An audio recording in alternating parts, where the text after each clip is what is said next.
My mind's made up, Mom. Dad, I'm coming home. I'll take over the group. On the other end of the line, it was like a dam finally broke. Mr. and Mrs. Hart didn't just sound happy. They sounded shaken, as if they'd been holding their breath for years and only now remembered how to inhale. Claire, are you serious? Her mother kept asking, voice trembling with the kind of hope that hurts. You're not teasing us again, right? Not like the last time and the time before that. Her father tried to sound calm, but his relief came out rough at the edges. Tell me you mean it. Tell me you've thought it through. I have. Claire's gaze stayed on the rain-beaded window, the city lights smearing into soft bruises. I've thought about it, until there was nothing left to think. A pause, then the other question. Inevitable, careful, and already afraid of the answer. And him? Her father asked quietly. Is he coming back with you? You still haven't told him who you are, have you? Claire swallowed. Just one beat of silence, but it scraped her throat dry, as if someone had tightened a fist around it. No. The word left her mouth clean and final. He isn't. I'm ending it. When she said his name, Ethan Cole, her voice dipped as if a string had been pressed too hard. One more week, I'll finish what I need to finish here. She said a few polite things, the kind you say when you don't want your real emotions to spill onto the phone line, then ended the call. The screen went dark. In her palm, the chill of the glass lingered like a bruise. Claire slid her phone into her coat pocket and stood outside the private lounge door for 3 seconds. Be as if she had to remind her body, do not shake when you go in. Do not look like you can be hurt. Inside, laughter foamed up like champagne. They were celebrating something, someone, some shining future that didn't include her. When the door opened, the air froze for exactly 1 second. One unmistakable second. Eyes flicked toward her, measuring, dismissive, then returned to their drinks and their jokes. Claire pretended she didn't notice.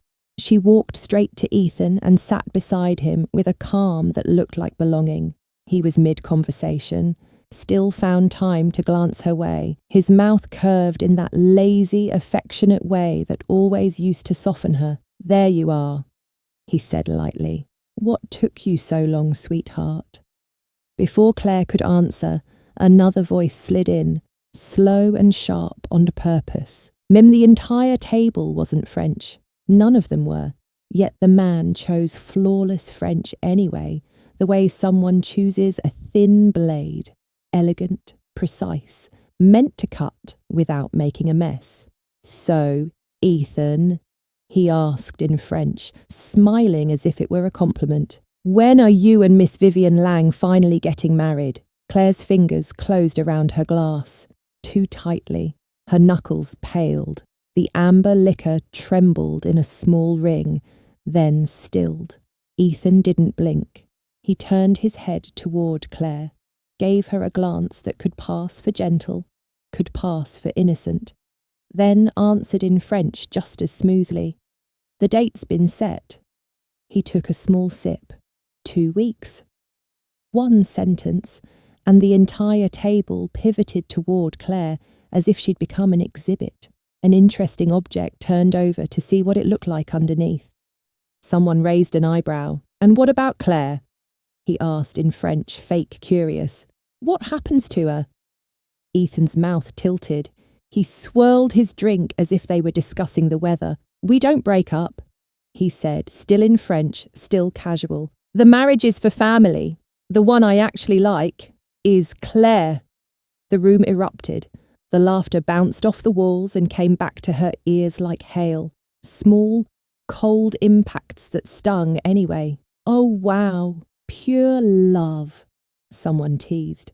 Crossing class lines for true romance, another chimed in. Ethan looked at Claire again, eyes softened like warm water, and he didn't even need to add anything. His expression did the work for him. See? I'm the good guy. I'm sincere, I'm kind, and she was the girl he kept. A different man leaned forward, his tone lazily amused. Wait, she really doesn't understand French, right? As if on cue, they laughed harder. Look at her clothes, someone said, this time not bothering to hide behind French. You think she had money for language lessons? Relax, another voice said, bright with cruelty. She doesn't understand a word. They didn't see the slight shake in Claire's breathing. They didn't notice how her grip carved a faint crescent into the glass stem. They didn't know she understood every syllable, understood it with awful clarity, because she was not a poor, lucky girl he'd found at the edge of the world. She was Claire Hart, only daughter of Hart International, the family that stood behind half the conglomerates these men tried to name-drop at parties. She'd stepped out of the gilded cage on purpose. She'd hidden her identity, lived on a normal salary, rented a normal apartment just to test whether love could survive without the scaffolding of status. 5 years of Ethan calling her sweetheart, spoiling her, coaxing her back from bad moods with a grin and an arm around her waist. Everyone said he was addicted to her. Only one thing never changed. He never took her home. At first, Claire told herself it was caution. The Cole family was old money, strict, hungry for appearances. Maybe he was afraid she'd feel small. Maybe he was protecting her. She even planned the confession. One perfect evening, one honest conversation. I'm not who you think. I never wanted your money. I just wanted to know if you'd choose me without it. She was going to tell him, until 3 days ago. She'd found a red wedding invitation in the drawer of his study. Thick cardstock, gold lettering, and names that glittered like a verdict. Bride, Vivian Lang, heir to the Lang family, perfect match, approved, polished, correct. Groom, Ethan Cole. Claire had stood there so long, her mind emptied out. All she could hear was her own heartbeat, slow and heavy, as if it had to drag itself forward. So, while Ethan leaned close to whisper sweet things into her ear, he'd already agreed to marry someone else. So, while he called her sweetheart, he'd been planning a wedding. It wasn't that he didn't love her, it was that he loved her in the safest way for himself. One woman to marry, one woman to keep. By the time the party ended and people started drifting out, Claire's sadness had already congealed into something colder than grief. She walked out last, stepping into the corridor's dim light. A voice behind her stopped her. Miss Hart. Claire froze. She turned, and her stomach dropped, not because she was afraid, but because she recognised the speaker, a business partner who had begged Hart International for a deal more than once, a man she'd seen at her father's banquets. He knew her. He knew her surely. Claire exhaled silently. She hadn't wanted to be seen here. She started to move past him, hoping he'd take the hint, when one of Ethan's friends looked her up and down and scoffed. Miss Hart, he repeated, loud and mocking. Please, her outfit's not even worth 300. Another man laughed. Biggest joke of the night. They didn't use French anymore. They didn't need to. They let the insults land in plain English, clean and ugly. Claire stayed composed, as if they were talking about someone else. But Ethan's face tightened. His eyes cut toward the speaker in a warning cold enough to shut a mouth without touching it. The man quieted, the others followed, because even if they didn't respect Claire, they still respected Ethan.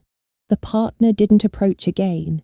He only smiled awkwardly, caught in the discomfort of knowing he'd witnessed something he wasn't supposed to. Claire followed Ethan home. The ride was silent. Streetlights slid across the windows in brief stripes, like a film running too fast. 5 years, reduced to flickers of light you could never hold. At the apartment, Ethan hung his coat, loosened his tie, and spoke in that gentle voice he always used when he wanted to sound like a safe place. "Sweetheart," he said, "I won't bring you to gatherings like that anymore." Claire looked at him steadily. "Because I embarrass you?" He chuckled. Reaching out as if to ruffle her hair, Claire tilted her head just enough to avoid it. His hand hung in the air for a second before dropping. "What are you talking about?" he sighed. "I just don't want you to feel humiliated, but we both know there's a gap between us. Things like tonight will keep happening. And my family..." He paused, choosing words carefully. "My family is still pressuring me into a strategic marriage. You know that." Claire searched his face for a crack, a stumble, anything human and honest. Ethan hesitated for the smallest fraction of a second. So fast it could have been imagined, then the mask settled back into place. "Claire," he said warmly, "just remember this, the person I love is you. Everything else, I'll handle. Handle." The word echoed in her head like a hollow laugh. Handle, meaning obey them, marry her, and keep you quiet. He went into the bathroom. Water started running, filling the apartment with false noise. Then his phone lit up on the bedside table. He'd never hidden his passcode from her. Maybe because he trusted she'd never look, or because even if she did, she'd comfort herself the way she always had. Claire unlocked it easily. A message from Vivian Lang. "Ethan, tomorrow we meet both families. If you don't stay at my place tonight, they'll suspect our marriage is just for appearances. I know you love your girlfriend, but at least for these few days, can you give me a little dignity?" The words were polite, soft, reasonable, and beneath them, the real taste, leverage, parents as a leash, dignity as a demand, understanding as permission to possess. Claire marked the message unread and placed the phone back exactly as it was, and as if she'd never touched it. Minutes later, Ethan stepped out, towel around his shoulders, hair damp. He glanced at the phone, then turned to her with familiar, practiced regret. "Claire, something urgent came up at work. I won't be back tonight. Go to sleep early, okay?" He said it too smoothly, like a line rehearsed on the way to the door. He left quickly, not even waiting to see her reaction. In the past, Claire would have walked him out, pouted, teased, tugged at his sleeve, made him promise to come back early. She would have believed that making him soften was love. Tonight, she stayed still and watched him disappear like a ship leaving dock. No glance back, no rope left in her hands. Less than a minute later, her phone chimed. Unknown number, but she already knew who it was.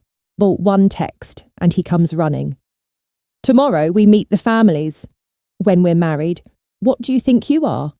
A mistress who can't step into the light." Vivian's cruelty was sharp, but what hurt more was the handle of the blade, the way the man Claire trusted had handed Vivian the weapon. Maybe Ethan didn't know, or maybe he did, and chose not to know, the same way he pretended love could cover a red invitation. Claire turned off the screen. The apartment was so quiet. She could hear the clock ticking, steady and indifferent, and in that quiet, something inside her loosened. Not because she'd forgiven him, because she'd finally let go. One more week, she would leave this place. He would marry his bride, and she would go home, not to destroy him, not to demand regret, but to remember one simple truth. Love is not an excuse to keep someone in the dark while you hold another hand under the lights. The next morning, she went to her job and resigned. HR stared at her as if she'd sprouted wings. A co-worker joked over lunch, laughing into her noodles. People online say when someone quits suddenly, it's because they're going home to inherit a fortune. Claire, Don't tell me that's you. If it were yesterday, she would have laughed it off. Today, she nodded once. Yeah, she said softly. I'm going home to inherit. They laughed harder, assuming she was playing along. Someone nudged her shoulder. Okay, Princess, don't forget to invite us to your mansion. Claire only smiled. By evening, she carried a cardboard box of her desk life back to the apartment. Mugs, pens, a tiny plant she'd watered like it mattered. She opened the door. Ethan was there. White shirt, sleeves rolled, the look of a man who'd stepped out of a meeting and back into a life he considered his. He reached for the box, surprised. You quit? He asked. Claire nodded. He frowned. But you loved that job. Why would you leave so suddenly? She paused, then turned her head, meeting his eyes with a calm that made her feel like a stranger to herself. Because there's something else I want to do now. Ethan studied her a moment, then forced his tone into tenderness. If you're exhausted, take a break. You've been pushing yourself too hard. It hurts me to see it. Then, like a habit he'd practiced for years, he added with a soft smile, Sweetheart, you know I can take care of you. Claire shook her head, slowly, clearly. I'm not something anyone gets to keep. The words landed between them like a quiet slap. Ethan's expression twitched as if a nerve had been touched. Before he could recover, Claire's phone rang. Her mother's voice spilled through, bright as a shopping spree. Claire, baby, come home. Everyone's waiting. Your father's prepared so much for you. He bought you an old castle overseas. Your aunt got you a diamond crown from a royal collection. Your uncle's... Mom? Claire interrupted, half amused, half helpless. I'm inheriting the company, not trying to spend it into extinction. She ended the call, and then a familiar male voice sounded behind her, close enough to feel against her spine. What did you just say? Claire's hand tightened around her phone. Ethan stood there, eyes darkening, his tone suddenly stripped of warmth. Inheriting, he repeated. Claire? What exactly are you talking about? Nothing, Claire said, her voice light enough to pass for careless. An old co-worker asked what I'm doing after quitting. I joked that I'm going home to inherit a fortune. Ethan's brows pulled together. He knew her. Claire wasn't the kind of woman who made jokes like that. Not about money, not about family, not about a future that sounded too clean, too final. A thin spike of unease pressed up under his ribs. He opened his mouth to probe, but Claire was already walking a few steps ahead. She even looked back as if nothing had happened, as if she hadn't just dropped a match into a room full of gas. Aren't you coming? She asked, casual. There are still a few pieces they haven't displayed yet. Ethan assumed she wanted to browse, to distract herself, so to smooth things over, the way she always did. He nodded and followed. Back inside the auction hall, he tried to buy peace the only way he'd ever learned to, expensively. He lifted his paddle again and again, bidding high enough to end fights before they began. A ring, a bracelet, a pair of gemstone earrings that flashed like captured ice. He didn't even look at the price tags long enough for them to feel real. When the attendant handed over the velvet boxes, Ethan placed them into Claire's hands like offerings. Claire looked down at the jewellery, then up at him. I don't wear these, she said quietly. Ethan smiled, the kind of soft smile he used when he wanted the world to feel safe again. He brushed his knuckles over her hair as if she were something delicate. Then get used to it, he murmured. Don't be afraid of wasting money. He leaned closer, voice low and tender, as if it were a vow. I'll buy you diamonds for the rest of your life. Claire pressed her lips together. She didn't say the rest of what was true. She didn't wear pieces worth a few tens of thousands because her own collection didn't begin there. Every bracelet she owned had a provenance, a history, a price that made people swallow. And she didn't need a man promising the rest of his life when he'd already divided that life neatly into 2 compartments, one for the woman he would marry, one for the woman he would keep. The auction ended. Guests drifted out in bright clusters, laughing and calling for their drivers. Ethan's friends peeled away one by one, satisfied with their evening's entertainment.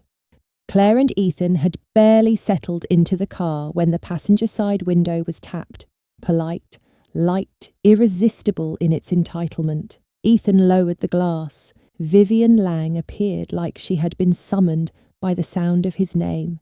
Her expression was shy, almost fragile, her voice sweet enough to rot teeth. Nothing like the sharp, ugly edge she'd shown in the bathroom earlier. "Ethan," she said softly, "my car broke down. Could you drive me home?"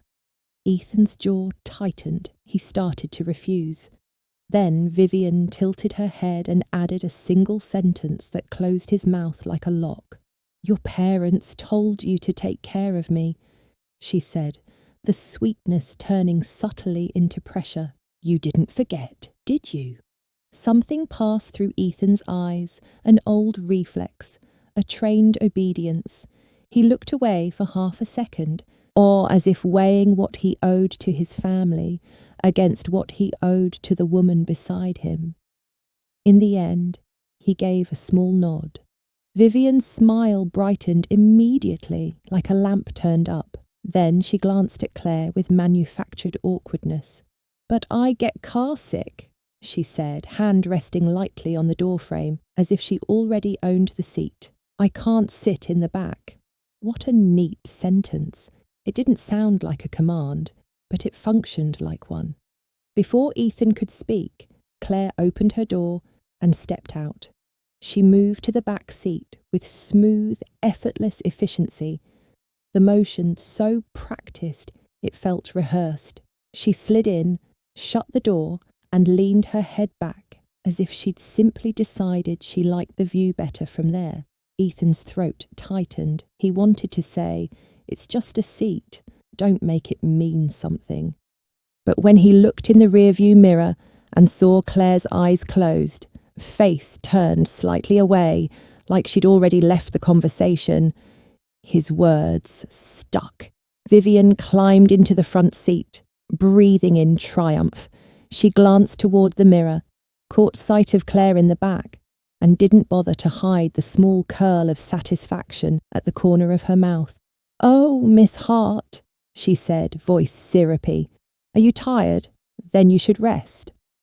She spoke like she was granting permission. Ethan didn't answer.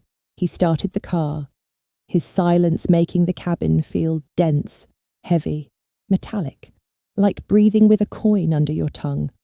At some point, Claire actually did fall asleep. Not out of peace, out of exhaustion, the kind that comes when you stop fighting for your place. When she woke, the car had stopped inside the Cole family villa's garage. The air smelled cleaner here. Cold stone, expensive wax, a place built to preserve appearances. Vivian was gone. Ethan reached up and touched Claire's cheek lightly, as if checking whether she was real. "You're awake," he murmured. "You were sleeping so well." "I didn't have the heart to wake you." Claire blinked, still hazy.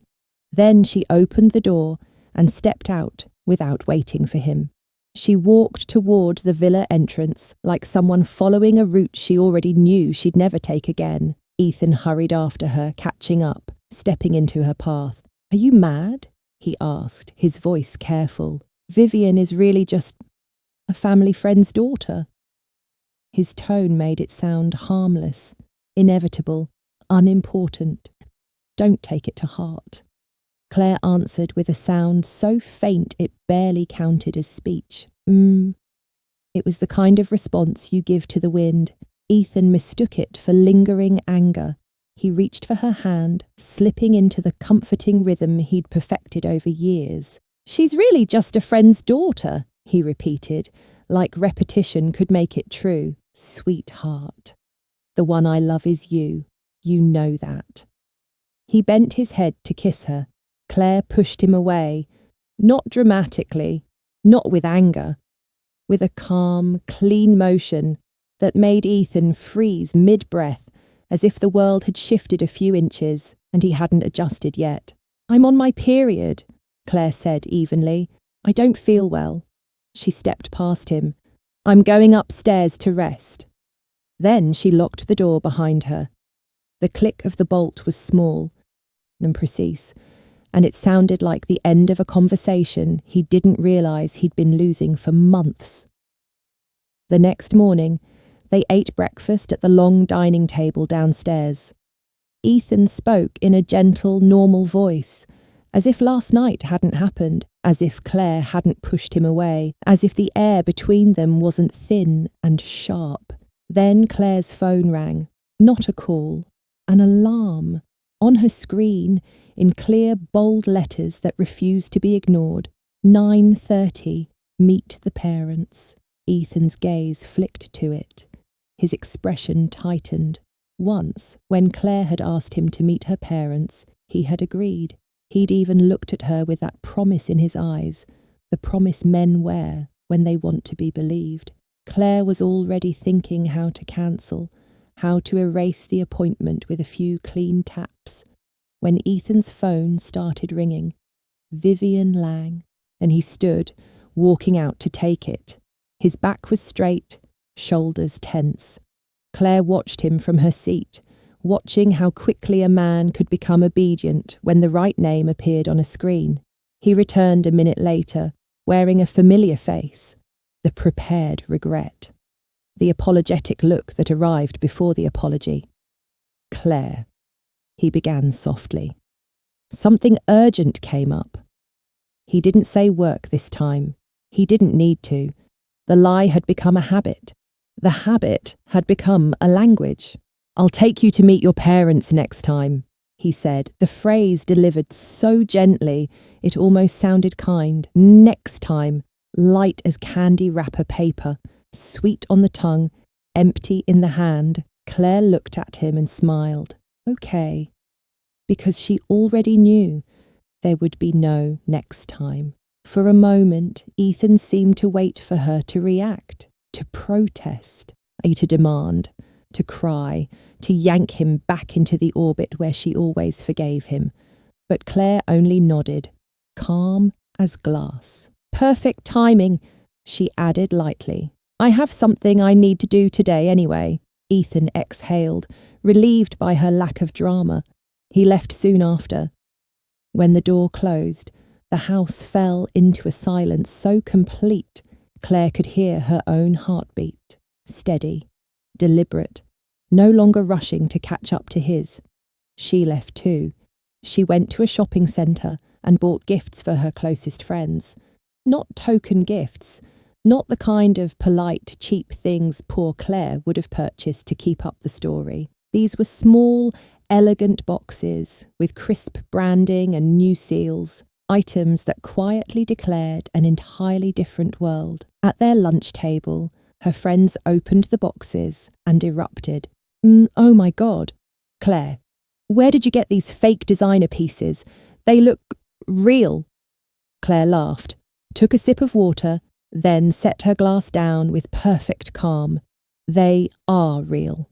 The table went silent for one beat. Someone leaned closer, turning the item, checking stitching, logos, tiny details like they could spot a flaw and shove reality back into its usual place. Claire's gaze moved across their faces, people who had known her as a normal woman with a normal job and normal problems. And she felt something unfamiliar and strangely good. Air. Like she was finally breathing with her own lungs. "The story I told before," she said slowly, "about my dad being a gambler and my mum being sick." One friend's mouth fell open. Another half stood. Someone laughed, assuming it was another joke. But Claire didn't laugh. "I made it up," she said. Then calmly, as if she were sharing the weather, "My real identity is I'm the only daughter of the Hart family." The words landed like thunder in a room built for polite conversations. "Hart? As in Hart International?" Someone whispered. Claire nodded. "I'm going back to take over." For 1 second, everyone looked frozen. Then the restaurant exploded into shrieks and laughter and disbelief. Hands slammed the table, arms wrapped around her shoulders. Someone shook her like they could rattle the truth loose and prove it was a prank. "You're insane." "Claire, you're a real-life princess. We loaned a princess money for lunch." The chaos lasted a full minute before someone suddenly remembered a name. Their face changed. "Wait." A friend's eyes widened. "What about Ethan? Does he know?" Claire's smile thinned, fading like streetlight at dawn. "He's getting married," she said quietly, "to someone else." The table erupted again, but this time it was fury. "No, that can't be real. In our heads he's the rare rich guy who loves for real." They started listing proof like witnesses at a trial, desperate to convince her the man she loved must be better than this. 3 years ago, you said you liked night-blooming jasmine, and he built a whole greenhouse to grow it for you. 2 years ago, you had the flu, and he flew back from overseas and stayed up all night. 3 nights, taking care of you. And last year, someone swallowed. That accident, the truck. He swerved to cover you, broke his ribs, almost died. Claire stayed quiet for a beat. All of that was true, and because it was true, there was still a thin layer of ash inside her chest that looked like feeling. "He loved me back then," she said softly, "but now his family says I'm not good enough. They're making him marry Vivian." She lifted her eyes, calm enough to be cruel. "And he thinks after the wedding, I'll stay as the woman on the outside." Her friends went white hot. "Mistress, they want a Hart heiress to be someone's secret. They're out of their minds." Then one friend slammed a palm down. "Fine, let him find out what he threw away." At that exact moment, the restaurant door opened. Ethan Cole walked in, and on his arm, Vivian Lang. They weren't close enough to hear the whole conversation, but they caught fragments. The phrase, "real identity," drifted through the air like smoke. Ethan's eyes narrowed as he looked toward Claire's table, as if trying to catch something he'd just felt slipping through his fingers. "What real identity?" he asked, voice careful, suspicious. Claire lifted her gaze to him, face unreadable. "What are you doing here, Ethan?" she asked calmly. Ethan avoided her eyes. "Business," he said vaguely. "The families are discussing cooperation." Cooperation.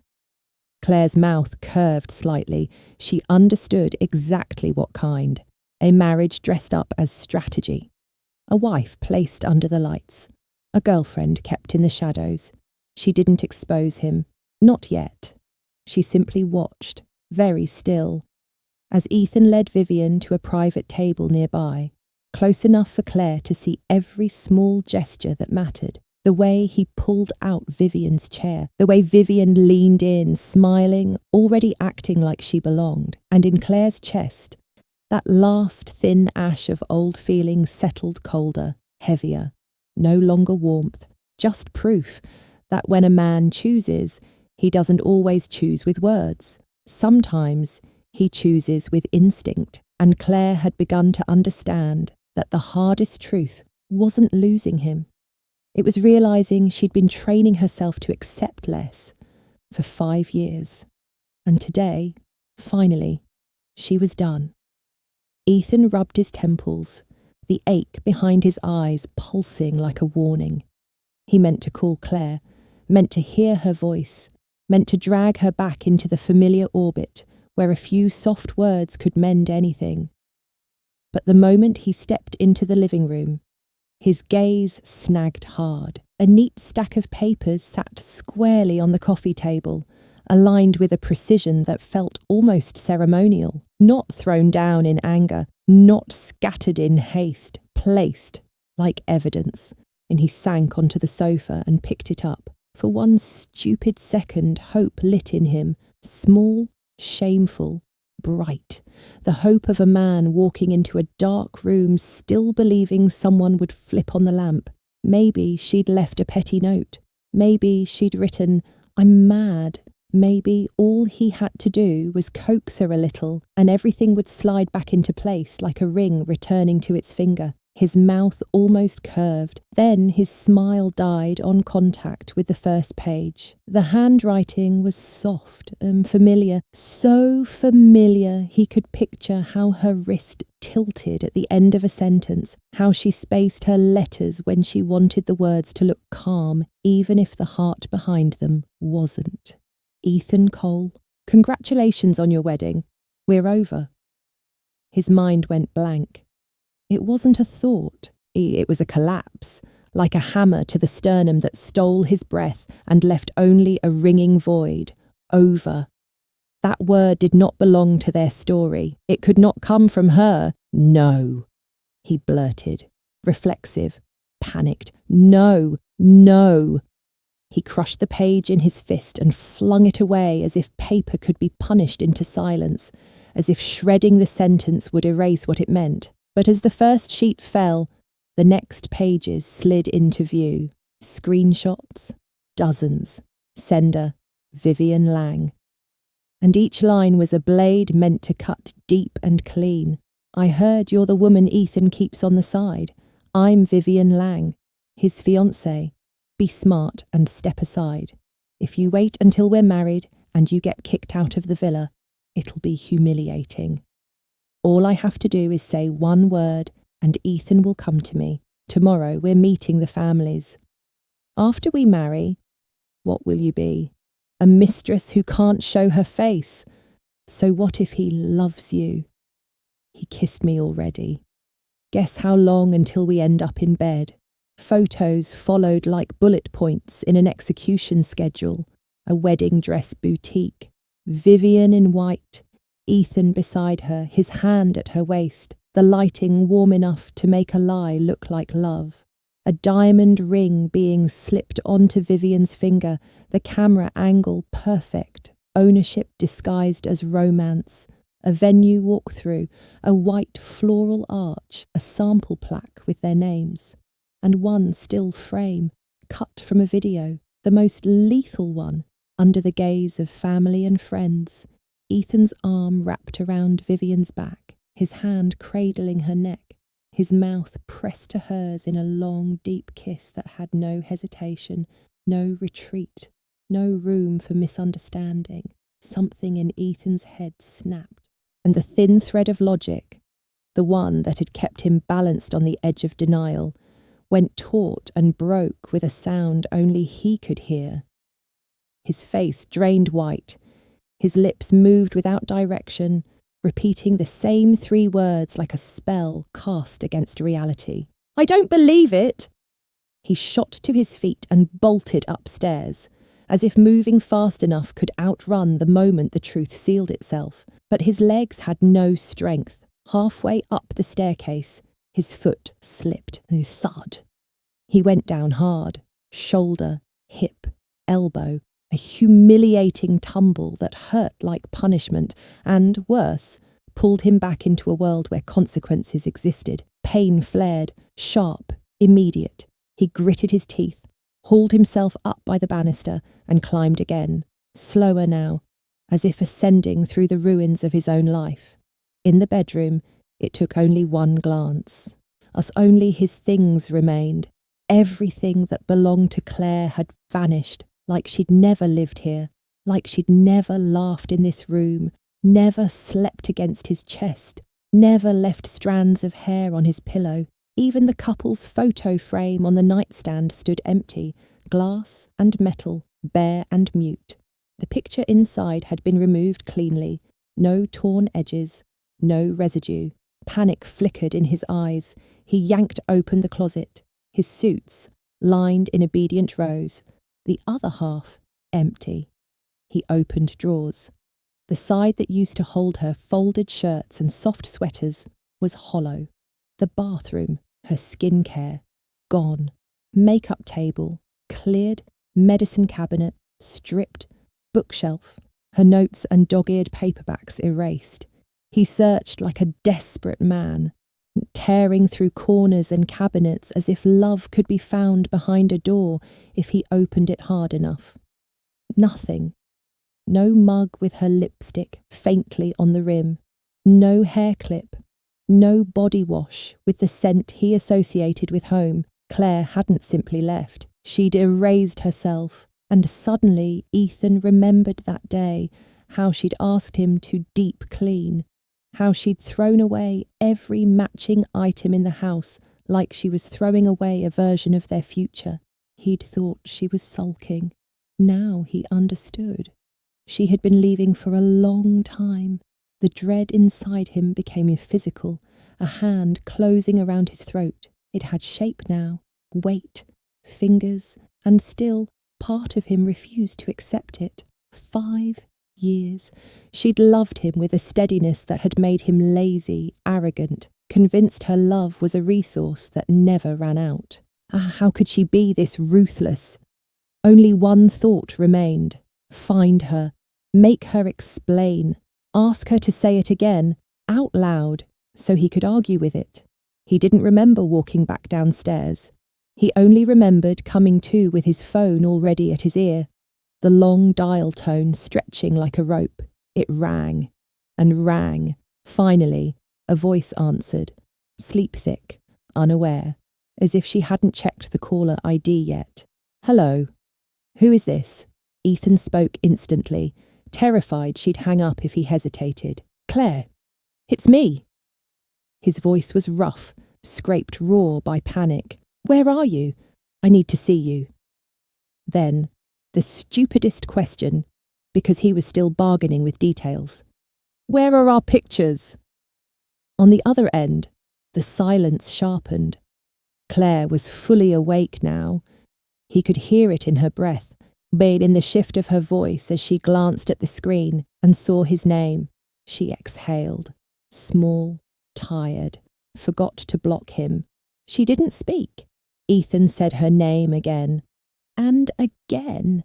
His patience was almost tender, the kind he'd had in their first year, when he still believed love required effort.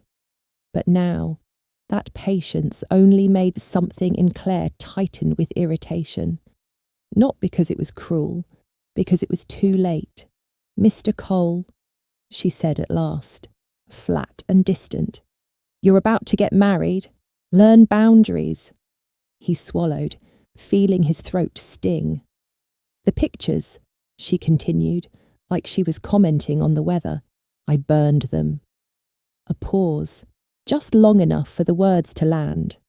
I figured when Miss Lang moves in, she wouldn't appreciate seeing them.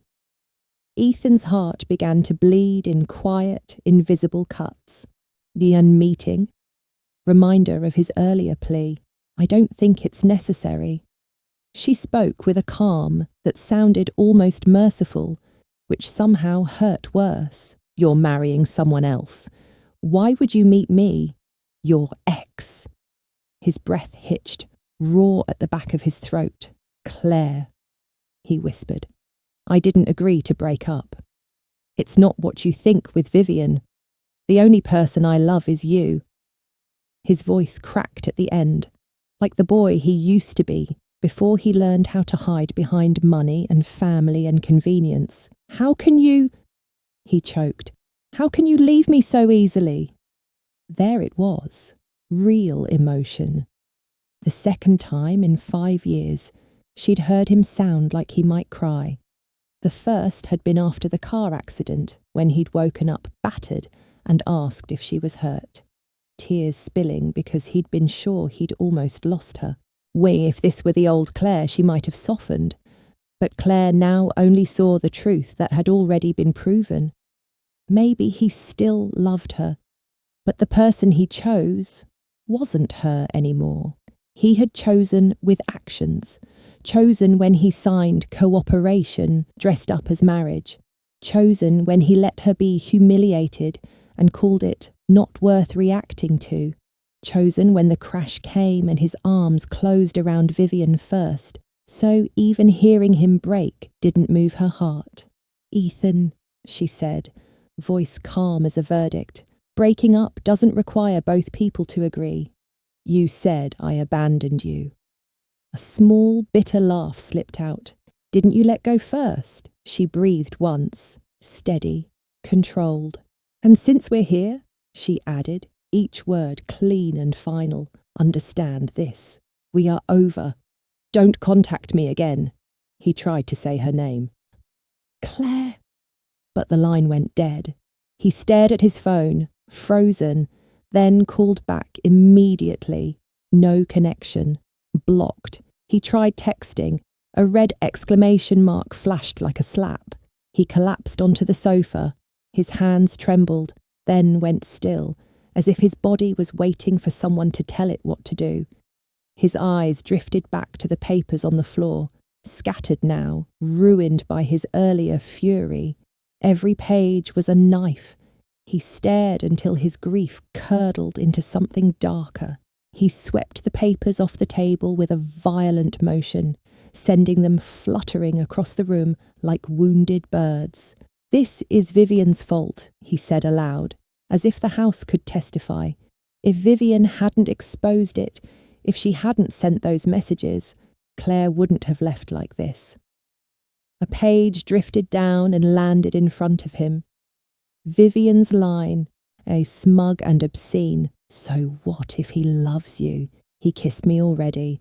Guess how long until we end up in bed?" Ethan stared at it for a long time. Then he laughed, low and cold. A sound with no warmth in it at all. In the depths of his eyes something ruthless flickered alive, something that had always been there, buried under charm. "Vivian Lang," he murmured. "I told you, the only woman I ever wanted was Claire." His jaw tightened. "Who gave you the right to go find her?" A pause, slow, deliberate, venomously calm. "If you're that desperate to become my wife," he said softly, "I'll give you a wedding gift." Up in Harbour City, Claire slept through it all. She turned Ethan's number into a blocked contact, then swept every other method into silence. Calls, messages, apps, anything that could drag his voice back into her life. When she finally set her phone down, her room felt strangely quiet, not lonely, clean. That night, she slept deeper than she had in months, because tomorrow wasn't about heartbreak. Tomorrow was her first day as appointed CEO at Heartcrest, and she would not allow her new life to begin with her hands shaking. At dawn, she rose early, dressed with surgical precision, a tailored suit, hair sleek, jewellery minimal, not because she lacked anything, but because power didn't need decoration. Heartcrest was a century-old dynasty under the Hart family umbrella. Luxury fashion, fine jewellery, handbags, fragrance, skincare, even consumer lines that dominated whole markets. It wasn't simply present in the industry, it set the tone. Claire once wanted to start at the bottom, climb like a normal person, prove she could earn a title instead of inheriting it. And her parents had only looked at her and said one sentence, "You're enough." And then they placed her at the top. By the time her car arrived at the headquarters, the news had already spread. Heartcrest welcomes a young female CEO.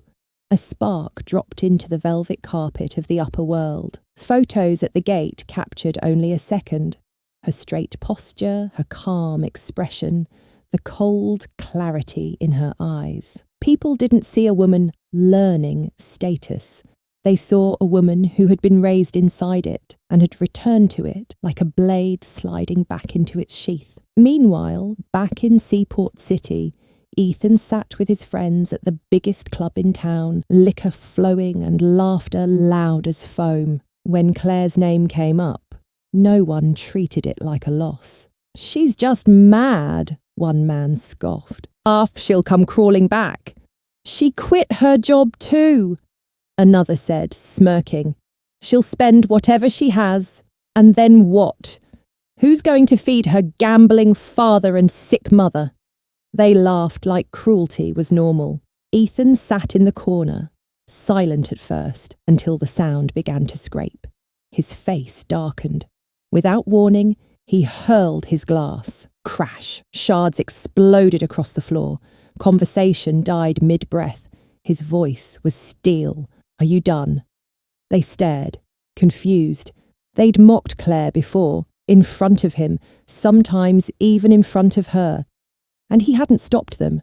Finally, one friend, Caleb Vaughan, raised a brow, trying to turn it into a joke. "What's wrong, Ethan? Still upset? We get it.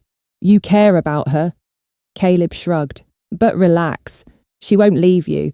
Give it a week and she'll apologise." Ethan lifted his head. His eyes were cold and sharp. "Apologise." Caleb blinked. Ethan's voice dropped lower, harder. "Apologise to her." The room froze again, this time for real. Caleb let out a disbelieving laugh. "For what? We're not wrong. She's a poor girl clinging to you." Ethan went very still. And in that stillness, something finally surfaced, something he hadn't wanted to see. Caleb wasn't wrong about one thing. Ethan had never truly defended Claire. Not fully. Not to the end. He'd acted like he didn't hear. He'd cut off a sentence here and there to look decent. But his silence had been permission. His calm had been approval. The realization clogged his throat. He didn't know what to say. He only poured another drink and swallowed it like punishment. And somewhere under the guilt, a pathetic thread of hope sparked. Claire had a gambling father, a sick mother. She was unemployed now. She would come back, soon.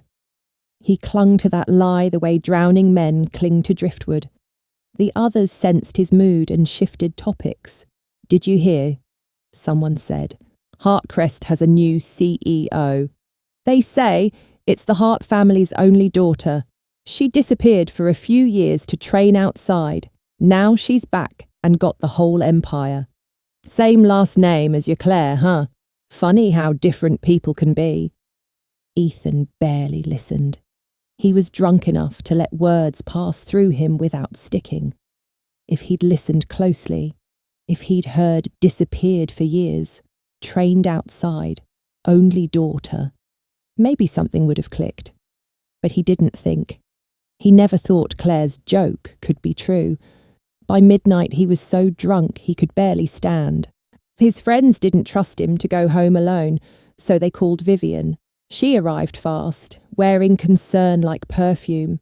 Caleb, half smiling, handed Ethan over with a mock salute. "Take care of him, sis-in-law." Vivian didn't take Ethan to the Cole villa. She took him to hers. Dragging a tall man into a bedroom was exhausting, but the exhaustion fed her thrill. Every step felt like pulling her future closer, like hauling a crown onto her own head. She laid him on her bed, changed his shirt, wiped his face, adjusted the pillows, tucked him in. Her hands were gentle, her eyes were not. Finally she slipped in beside him, voice soft, scripted, hungry. "Ethan," she whispered, "we're getting married anyway. It's just a little earlier." "I want it." Ethan's arm moved in the dark, instinctive, unconscious, pulling her close. His breath burned against her neck, and Vivian shuddered, convinced she'd won. Then his lips parted, and the name that came out shattered her like ice. Claire. He didn't do anything else. He only held on tighter tight as if letting go would make Claire disappear again. Vivian lay perfectly still in his arms, not daring to move. In the darkness, a vicious thought slid across her mind like a razor. Claire Hart, still her, always her. If that woman vanished from the world, how easy everything would become. Morning came. Ethan woke with his skull splitting, mouth dry, memory blurred into ugly gaps. He lifted a hand to his forehead, then froze because there was a body against his chest. He looked down, curled hair, sweet, sharp perfume, a scent that was not home, not Claire. In that instant, Ethan's eyes darkened like the sky before a storm. He shoved the body away. Vivian fell to the carpet with a gasp, blinking up at him, shocked, wounded, ready to cry. "Why are you here?" Ethan asked, voice flat and cold. Vivian's eyes filled quickly. She tried the fragile act. "You were drunk," she whispered. "You wouldn't let me take you back to your place." Her voice sped up, afraid he'd cut her off. "So I brought you here. I just wanted you safe." Ethan scanned the room. Pink tones, crystal lamps, lace curtains, and the unfamiliarity sharpened his anger. He looked back at her. "Then why were you in my bed?" Vivian's cheeks flushed. She lowered her gaze as if embarrassed, as if innocent. "I was going to leave," she said softly. "But you pulled me back." She let the implication hang in the air, hoping it would become truth through shame. It didn't. It only made Ethan's eyes colder, and he stood, grabbed his jacket, and turned towards the door. Before he left, he looked at Vivian one time. No tenderness, no softness, only warning. "Vivian Lang," he said quietly. "Stop the little games. I'm marrying you because you're convenient, because you make my parents happy." His voice cut deeper. "If there's a next time, I won't hesitate to replace you." Vivian's face drained. She watched him walk out, nails digging into her palm until it hurt. In Harbour City, Claire didn't know any of this. She only watched another unknown number flare on her screen and, for the first time, felt the pure absurdity of Ethan Cole's persistence. She blocked it without hesitation, flipped her phone to silent, and turned back to the thick folder on her desk, because she didn't have time for a man who had already chosen. Her first major project at Heartcrest was on the table, and as her eyes moved down the list of bidders, one name made her pause, just a fraction. Cole Group. Ethan. Claire's mouth curved into the faintest, coldest smile. So that was it. Profit or her. Either way, it didn't matter, because this time she wouldn't be the woman on the outside. This time she would be the one seated at the head of the table, watching who bowed and who broke. Claire's goodwill toward him slid quietly downward, like sand slipping through fingers. If a man still carried someone else's shadow in his chest, then any step she took toward him would turn her into something she despised. An elegant substitute, a convenient replacement dressed up as fate. She didn't say it to her aunt.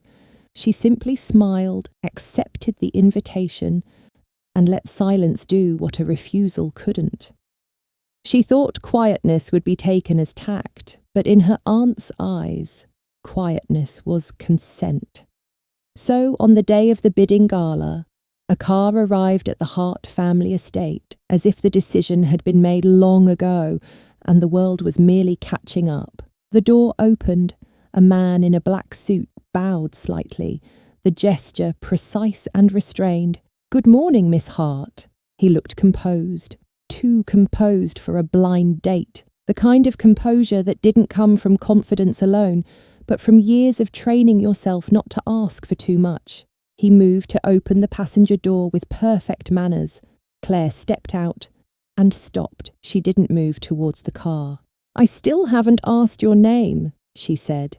For a fraction of a second he stilled, His gaze lowered, and something fleeting, loneliness, unlike dust in sunlight, crossed his face before he hid it again. A few beats of silence, then, carefully, as if he were placing a fragile truth on the table, "My last name is Keene." He paused. Keene Hayes. Only then did Claire step forward. Only then did she sit in the passenger seat after he gestured again, polite as a ritual. The door closed. Maybe he was annoyed. Maybe he was nervous. Maybe he simply didn't know what to say without making it worse. Either way, Keene said nothing after that. He drove with both hands steady on the wheel, the car gliding like a blade through the morning, calm, controlled, almost absurdly formal for a meeting. Claire watched the scenery slide by, but her mind kept circling the name, Keene Hayes. It didn't land as a memory. It landed as a strange familiarity, like a word you've read before, or forgotten where, but your body still recognizes the shape of it. She stole a glance. He remained silent.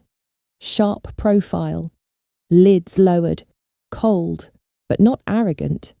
There was a difference, and it made her want to ask something. Then she stopped herself. The car pulled up to the gala entrance. They got out. Claire meant to walk straight in, already shifting into her CEO's posture, but after a few steps she realised he hadn't followed. She turned.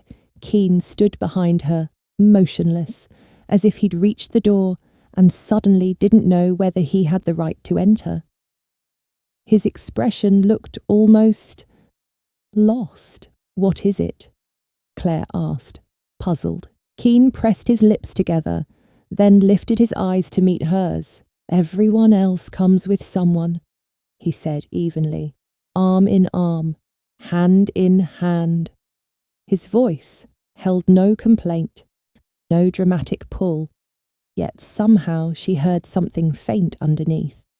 Not anger, a small, embarrassed grievance, as if he'd practiced being invisible long enough to forget he was allowed to ask for anything at all. Claire cleared her throat, half helpless, half amused. She walked back and looped her arm through his. "Fine," she said. "There."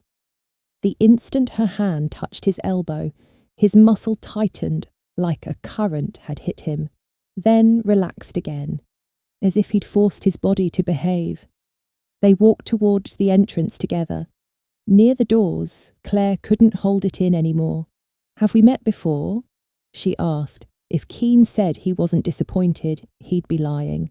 But he only let the silence linger for a heartbeat, then answered, gentle enough to keep the moment from breaking. "High school. We were classmates. I just always sat in the corner. He wasn't the troublemaker in the back row teachers yelled at. He wasn't the shining star in the front row teachers praised.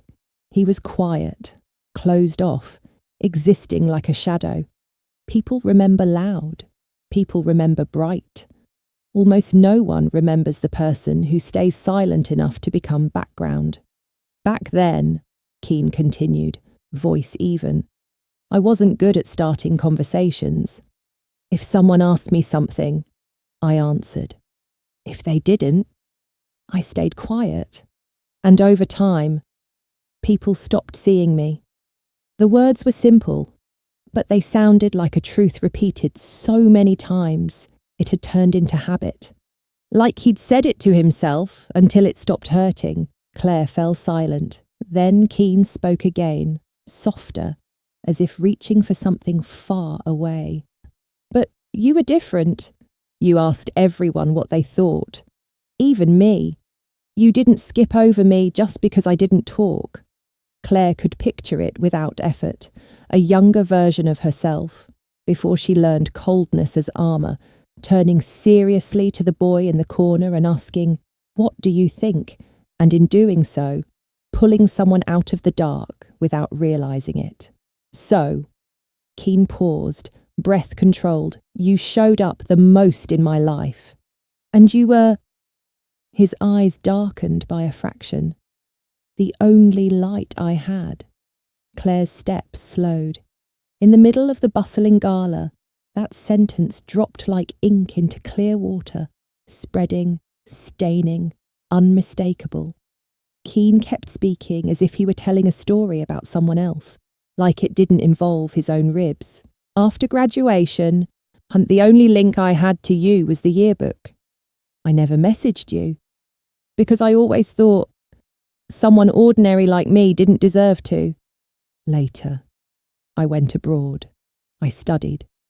And I got treatment. The way he said that last word was calm, but it carried weight, as if it had cost him. The first time I looked you up, he continued, I found out you had a boyfriend, and I thought, as long as you were happy, I could be a passerby forever. Then his gaze dimmed. But then I heard you broke up. So I came back. Claire's memory finally clicked. One small corner of it. A boy at the edge of the classroom.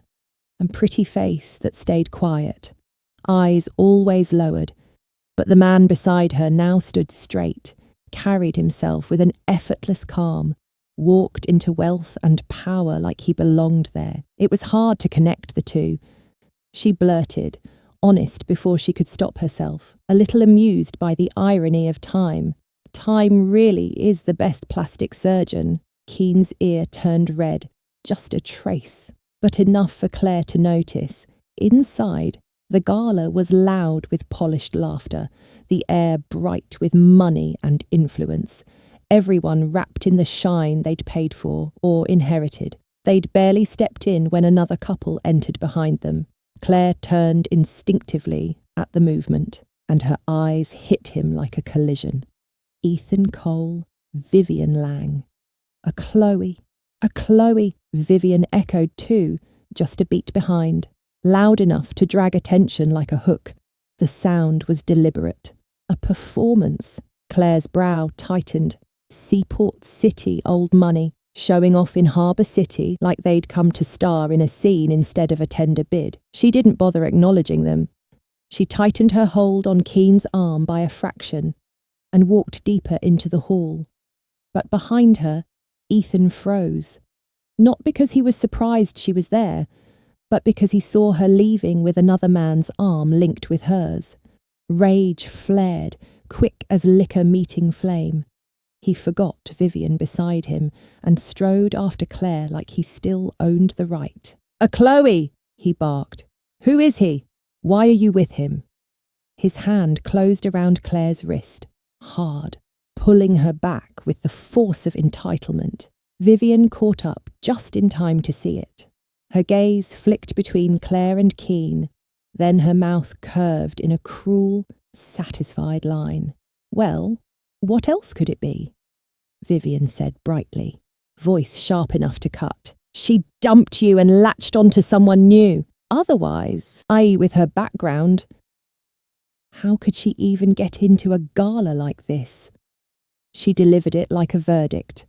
What she didn't notice was the way Ethan's face darkened, because this time her words didn't flatter him.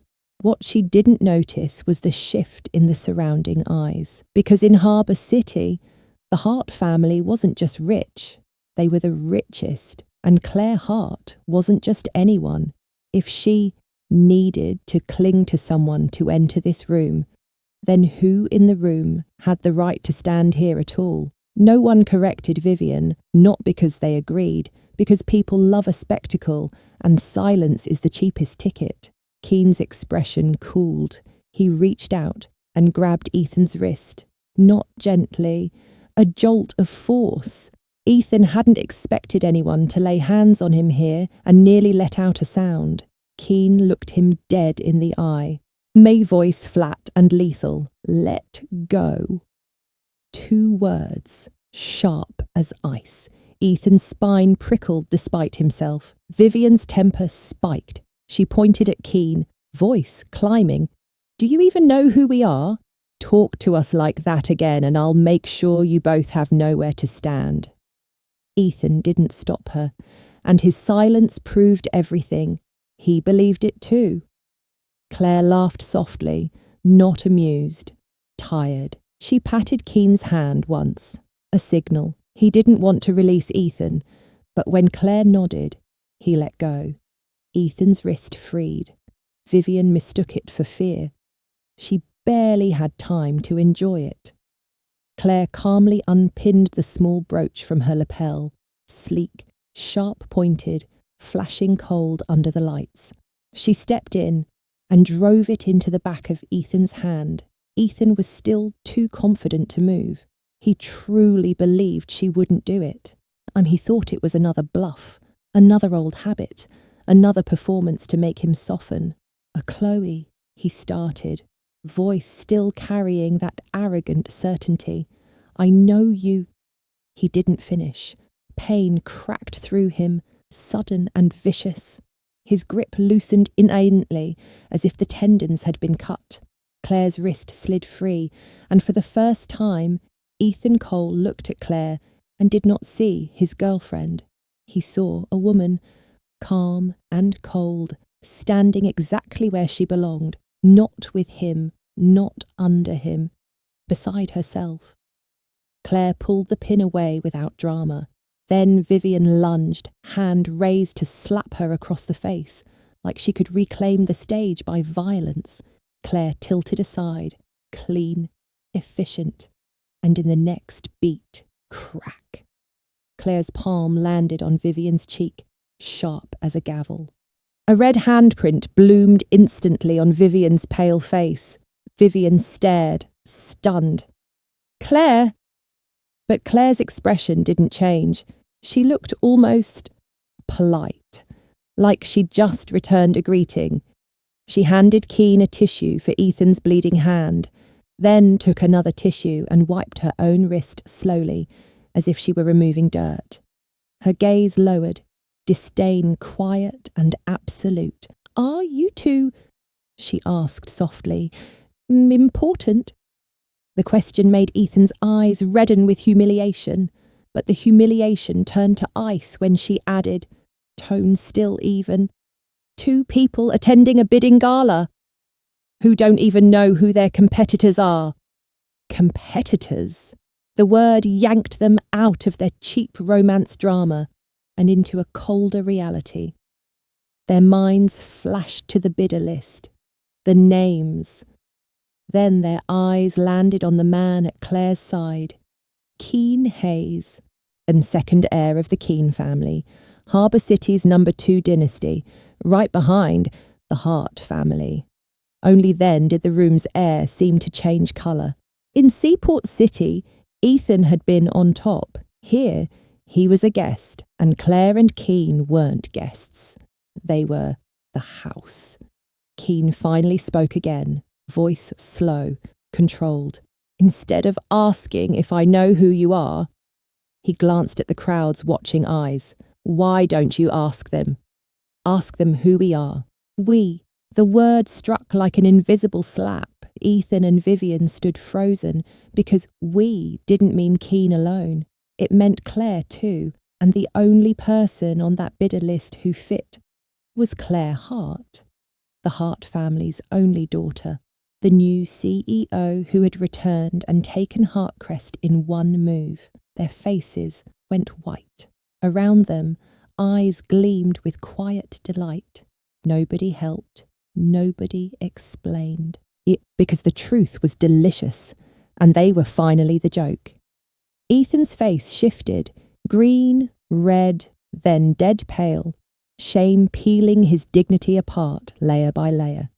He turned and left fast enough to nearly trip. Vivian shot Claire one last venomous look and chased him. Claire watched them go without interest. She almost found it funny. Vivian's only shield was her marriage alliance with Ethan. But if Ethan could agree to an engagement while still clinging to Claire, then when the value of Vivian dropped, she would be the first thing he discarded. And Vivian's own family. Claire wouldn't even need to lift a finger. Once the Lang family realised Vivian had insulted the Hart heir in public, the first people to abandon Vivian would be the Langs themselves. Claire turned back towards the stage. The gala's host walked up, smiling into the microphone. The clown show had ended. Now the real game began.